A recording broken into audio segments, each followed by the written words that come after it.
안녕하세요. 사업에서 비용을 정확히 파악하는 거, 특히 중소기업에게는 정말 중요하잖아요. 오늘 살펴볼 자료들은 이 원가 계산 방법론에 대한 건데요. 전통적인 방식부터 최신 기법까지 다양하게 다루고 있더라고요.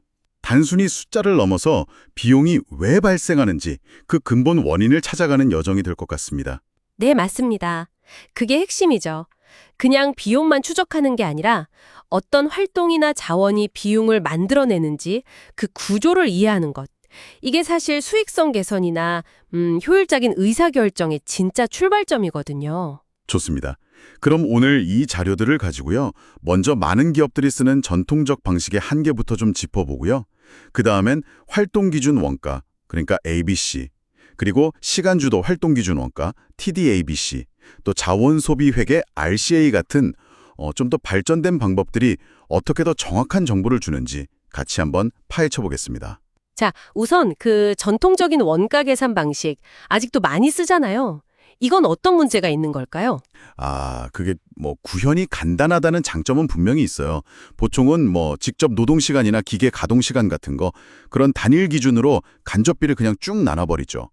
근데 제품이나 서비스가 다양해지고 공정이 좀 복잡해지면 여기서 문제가 생겨요. 실제 자원 소비량하고는 좀 거리가 먼 결과가 나올 수 있다는 거죠. 원가 정보가 왜곡되는 겁니다. 왜곡이요. 예를 들면 어떤 식으로 왜곡이 되는 건가요? 있는데요. 가령 복잡한 준비 과정이 필요한 제품 B가 있고 좀 단순한 제품 A가 있다고 해보죠. 상식적으로는 제품 B가 그 준비 활동에 훨씬 많은 자원, 인력이나 시간을 쓸 거 아니에요.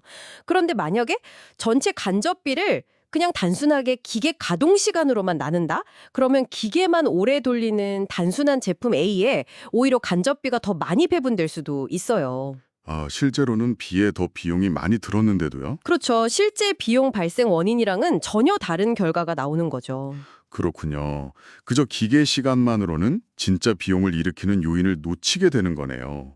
그래서 나온 게 이제 활동 기준 원가 계산, ABC라는 거군요. 이건 어떻게 다른가요? 네, 맞아요. ABC는 그 이름처럼 비용 발생의 초점을 활동으로 옮깁니다. 제품 하나 만드는데 어떤 활동들이 들어가는지, 설계, 준비, 가공, 검사 이런 식으로요. 이걸 다 파악하고요. 각 활동이 자원을 얼마나 쓰는지 추적하는 거죠.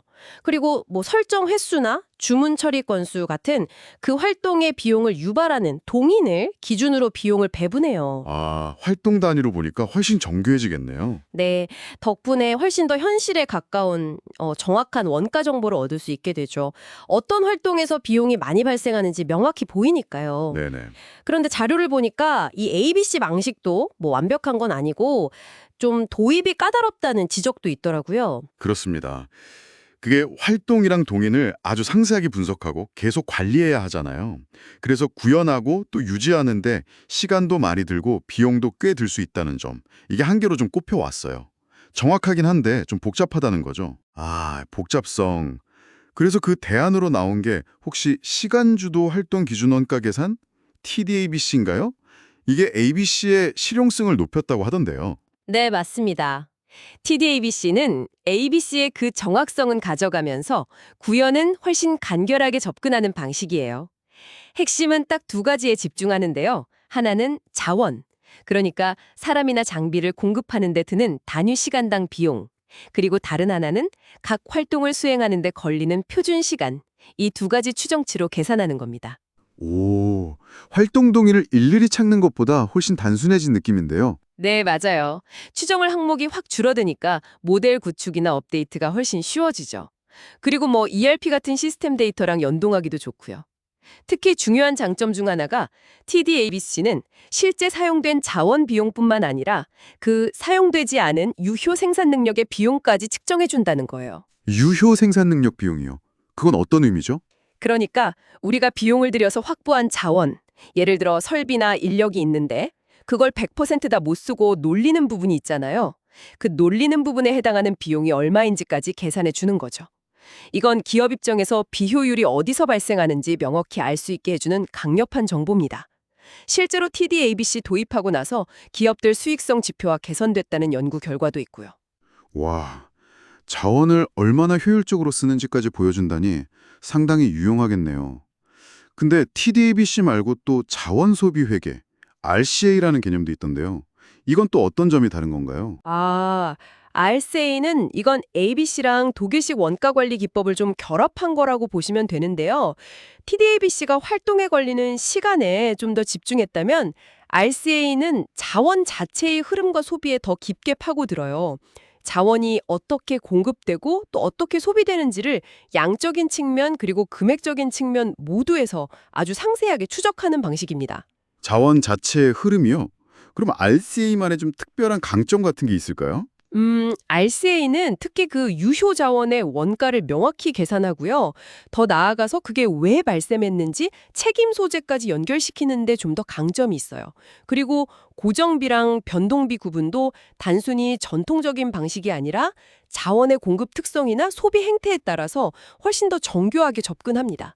그래서 정말 세밀한 수준의 원가 분석이랑 통제가 가능해지는 거죠. 들어보니까 결국 전통적인 방식의 좀 단순한 접근에서 벗어나서 ABC, TDABC, RCA로 발전하면서 점점 더 비용의 실제 모습에 가깝게 다가가는 거네요. 정확합니다. 이렇게 정확해진 정보를 바탕으로 뭐 가격 결정이라든지 어떤 제품에 집중할지, 프로세스를 어떻게 개선할지 이런 중요한 경영 판단의 질을 높일 수 있게 되는 거고요. 바로 그거죠.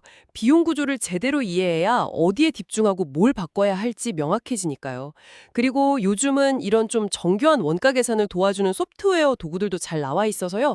예전보다는 훨씬 수월하게 도입하고 활용할 수 있는 환경이 됐습니다. 네, 오늘 쭉 살펴본 것처럼 원가 계산이라는 게 단순히 비용을 나누는 기술적인 문제를 넘어서 기업 활동의 본질을 이해하는 굉장히 중요한 경영 도구로 발전해 왔다는 생각이 듭니다. 처음엔 그냥 전체적으로 보다가 활동 ABC, 시간 TDABC, 그리고 자원 RCA로 점점 더 근본적인 요인에 초점을 맞춰가는 그 흐름이 상당히 인상적이네요. 그렇습니다. 뭐 절대적으로 완벽한 단 하나의 방법이 있다기보다는요. 중요한 건 각 기업의 특성, 또 처한 상황과 목표에 맞는 방식을 잘 선택하고 활용해서 비용에 대한 깊이 있는 통찰력을 꾸준히 얻어가는 것이겠죠. 네, 그럼 마지막으로 이런 질문을 한번 던져보면서 마무리하면 어떨까 싶습니다. 요즘 ERP 시스템은 거의 다 쓰고 데이터 분석 기술도 계속 발전하잖아요.